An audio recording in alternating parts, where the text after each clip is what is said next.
ხშირად მეკითხებიან, შესაძლებელია თუ არა გადაკვანძული მილების შემთხვევაში მისი გახსნა, იმისთვის რომ ორსულობა დადგეს.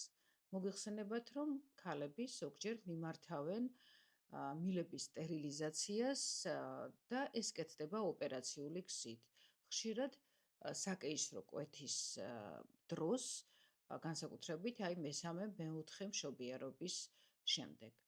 რადგან ქალს არ სურს შემდგომი ორსულობა და ეს საკმაოდ კომფორტული მეთოდია კონტრაცეფციის, რადგან ქალს არ სჭირდება რაიმე დამატებითი საშუალებების მოხმარება და ის დაცულია ორსულობისგან პრაქტიკულად 100% შემთხვევაში.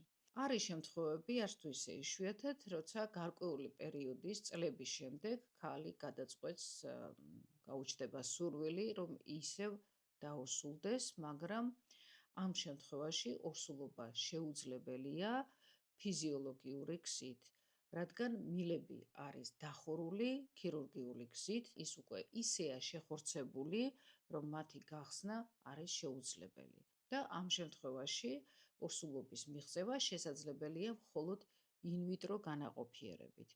მოგეხსენებათ, რომ ბუნებრივ პირობებში სპერმატოზოიდის მიერ კვერცხუჯრედის განაყოფიერება ხდება მილებში და თუ ქალს არ აქვს მილები ინვიტრო განაყოფიერების დროს კვერცხუჯრედის განაყოფიერება ხდება ლაბორატორიის პირობებში. ანუ მარტივად რო წარმოვიდგინოთ, ლაბორატორია ასრულებს მილების ფუნქციას და განაყოფიერებული კვერცხუჯრედი, რომელიც მიიღება ინვიტრო განაყოფიერების შედეგად, შემდგომ ხდება მისი გადატანა ქალის საშვილოსნოს ხვრუში.